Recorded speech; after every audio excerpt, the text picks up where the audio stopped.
அகர முதல எழுத்தெல்லாம் ஆதி பகவன் முதற்றே உலகு.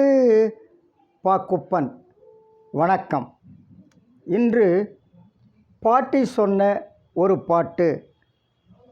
சான்றோர் பெருமக்களே, ஔவையார் மூதுரையில் ஒரு அழகான பாடல் பாடியிருக்கிறார். அடுத்து முயன்றாலும் ஆகும் நாள் அன்றி எடுத்த கருமங்கள் ஆகா, தொடுத்த உருவத்தால் நீண்ட உயர் மரங்கள் எல்லாம் பருவத்தால் அன்றி பழா. நல்ல பாடல் இது. மிக அழகாக சொல்லுகிறார்கள். என்ன சொல்கிறாங்க இந்த பாடலில்? நீண்ட உயர்ந்த பல கிளைகளை உடைய மரமே ஆனாலும் பருவ காலத்தில்தான் பழங்களை கொடுக்கும். பருவகாலம் இல்லைப்பா, பழம் கிடைக்காது, கொடுக்காது. மந்திரத்தில் மாங்காய் வராது. அப்போ எப்போ வரும்? பருவ காலத்தில் தான் வரும். மந்திரத்தில் மாங்காய் வராதுன்னு கிராமத்தில் சொல்லுவான்.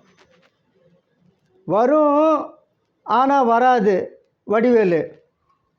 ஔவையார் சொல்கிறாங்க, வராது ஆனால் வரும். என்ன வராது? நீ நினைத்த நேரத்தில் வராது, ஆனால் வரவேண்டிய நேரத்தில் வரும். வரவேண்டிய நேரத்தில் வரும். அதான் வடிவேலுக்கும் ஔவையாருக்கும் உள்ள வேறுபாடு.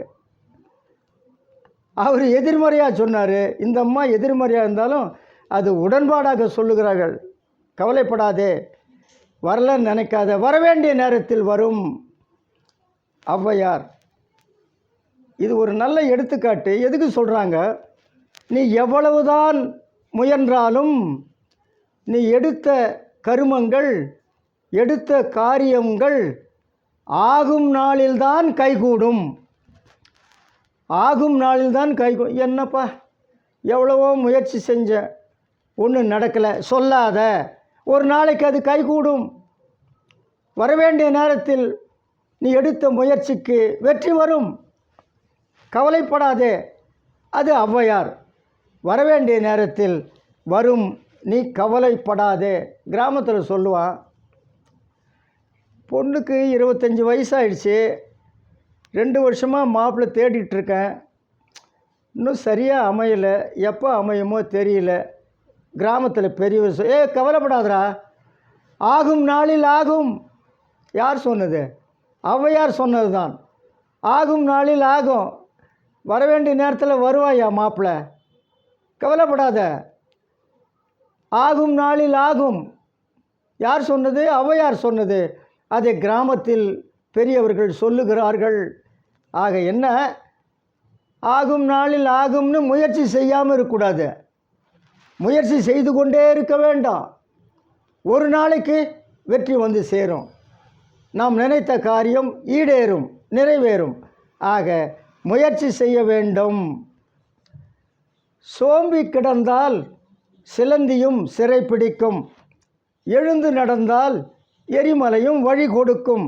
ஆக நாம் முயற்சி செய்வோம், வெற்றி பெறுவோம். ஒரு நாளில் நாம் நினைத்தது நிறைவேறும். நம்பிக்கையுடன் செயல்படுவோம். நன்றி, வணக்கம்.